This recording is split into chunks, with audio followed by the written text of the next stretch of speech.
On se retrouve aujourd'hui pour un nouvel épisode de Sirène Podcast. C'est un nouveau cycle qu'on entame là. On est en ce moment pendant ce tournage sur le mois de janvier. J'espère que vous avez passé de bonnes fêtes, que vous vous sentez euh, bien pour cette nouvelle année. Moi personnellement, je vous avoue que c'est un peu difficile là, le début d'année. Je sens vraiment que mon corps a envie d'hiberner. Et je suis passée par voilà, une bonne semaine là où j'avais vraiment du mal à reprendre surface, on va dire. J'avais du mal à me mettre vraiment en action. Bon, après, je pense que c'est normal, hein, au vu de la saison. On a tendance à vouloir aller vite, être dans le rush directement en janvier, alors que je pense que c'est quand même une période qui est faite pour l'introspection et, euh, et pour prendre le temps. Donc voilà, là ce matin j'avais envie de vous tourner un épisode, donc me voilà devant vous. Pour ceux qui ne me connaissent pas encore, je m'appelle Charlotte dans la vie, je suis art thérapeute. J'accompagne des dizaines de personnes à trouver leur chemin de vie et l'incarner avec authenticité. Je suis très artiste, je danse, j'écris, je me considère voilà, l'artiste de ma vie et de temps en temps je filme des vidéos comme je le fais là pour aider les personnes qui sont justement dans ce cheminement et qui ont envie d'avoir des clés, qui ont envie d'avancer sur leur chemin de liberté. Donc ça, c'est vraiment les sujets que je vais couvrir, la liberté au sens vraiment large du terme en fait.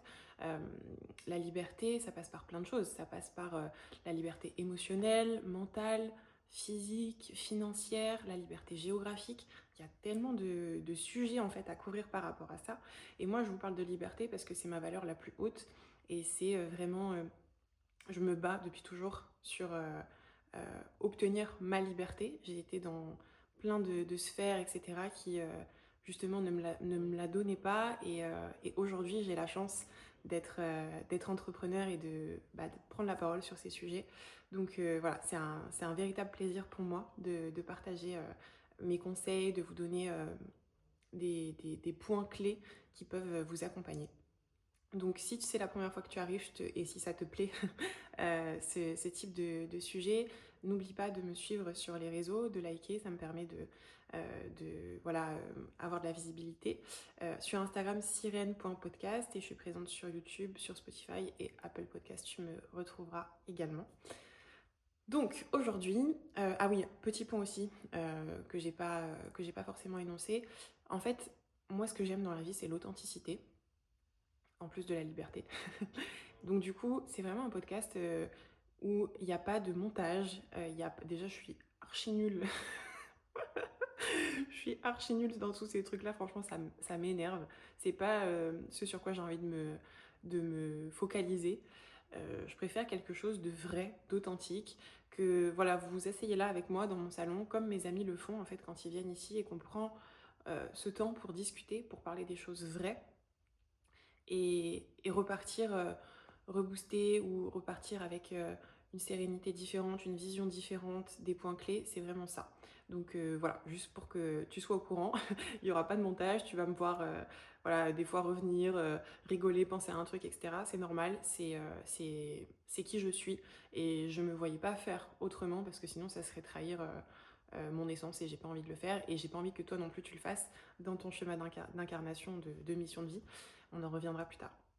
On y reviendra plus tard. Du coup, aujourd'hui, je vais couvrir un sujet qu'on m'a demandé sur Instagram, qui est apprendre à guérir. On va comprendre ce que ça veut dire, guérir avant d'incarner sa mission. Déjà, ce que je peux vous dire, je vais prendre mes notes parce que j'ai noté pas mal de choses sur le sujet. Ce que je peux vous dire dans un premier temps, c'est vous parler de la mission. La mission d'âme, qu'est-ce que c'est? Je pense que quand on arrive peut-être là sur l'épisode, on se dit mais c'est quoi ça, mission d'âme? Je comprends pas, moi je suis dans mon taf, je fais mes trucs, je comprends pas ce que c'est. Bah, moi j'étais comme toi il y a quelques années et je sentais qu'il y avait quelque chose qui résonnait pas dans mon quotidien, c'est-à-dire que j'étais pas tu vois, il manquait la petite étincelle dans mon quotidien, le truc où je me lève et je me dis, waouh, j'ai envie de manger la vie, quoi, tu vois. Non, j'étais là, ça va. Au final, après, ça allait de plus en plus mal. Tu peux regarder d'ailleurs l'épisode que j'ai fait en interview avec Benjamin qui s'appelle Trouver sa voie dans l'adversité. Euh, mais du coup, trouver sa mission d'âme, pour faire court, c'est trouver ce pourquoi tu es bon, ce pourquoi tu as envie de contribuer dans le monde, parce qu'on est reliés les uns les autres, hein, on n'est pas tout seul, et c'est ça aussi qui nous remplit, et de quelle manière tu peux le faire pour gagner de l'argent.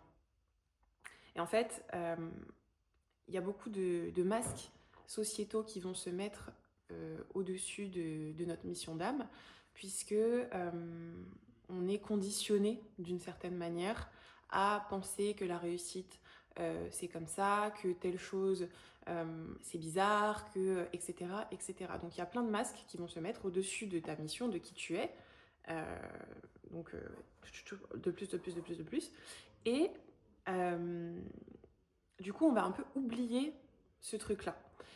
Moi, dans mes accompagnements, ce que je fais pour retrouver la mission d'âme de la personne, on va beaucoup aller travailler sur son enfance, son enfant intérieur.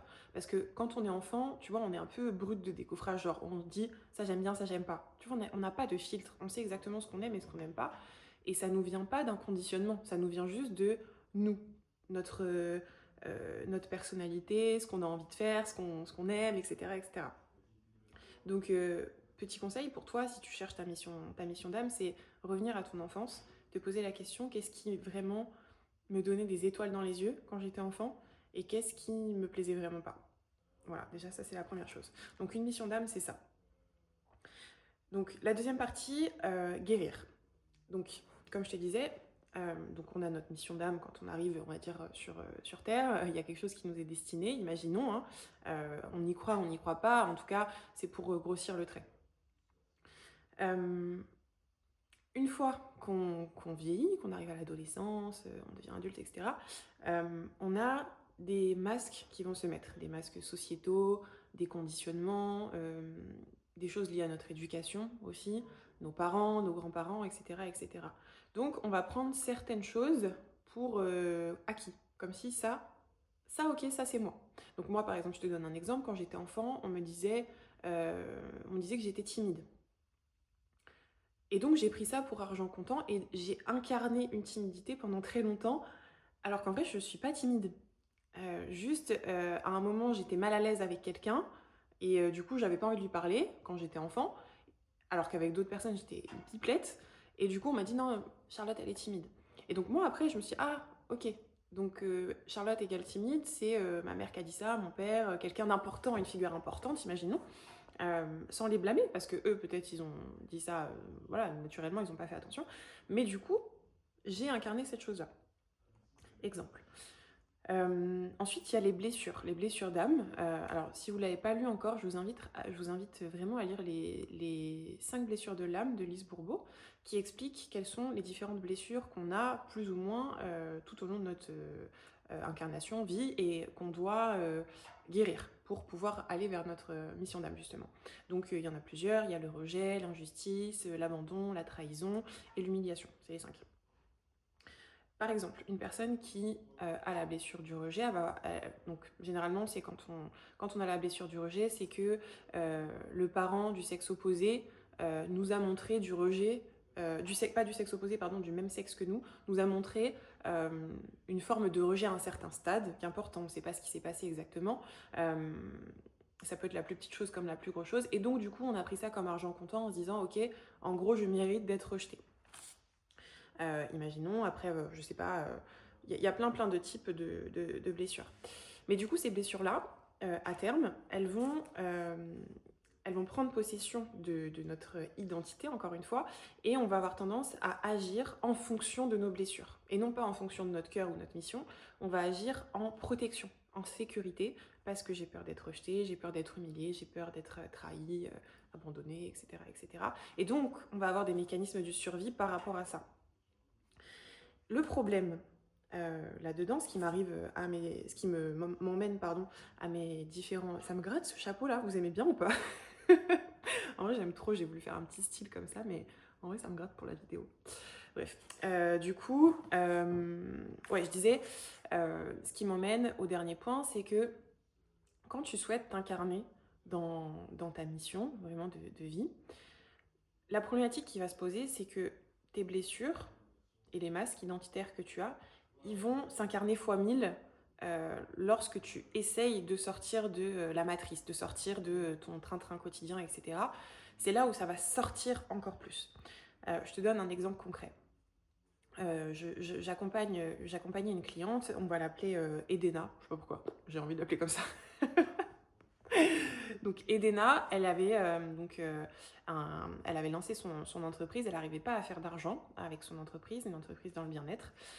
Et elle m'a consultée justement parce que elle ne comprenait pas, elle sentait qu'elle avait des points qui la bloquaient, elle se sentait bloquée dans beaucoup de voies en fait, perspectives. Elle me disait qu'elle avait l'impression d'être rejetée, que personne ne la voyait, etc. Donc voilà, moi ça m'a mis directement la puce à l'oreille. On a commencé à travailler ensemble.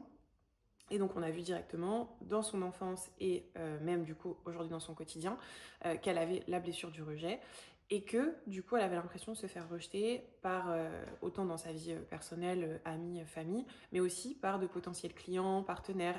Elle osait pas le relancer, elle ruminait beaucoup. Lorsque quelqu'un avait, je sais pas, lui répondait d'une telle manière, elle se disait ah ok bah, c'est parce que je dois me faire rejeter, etc.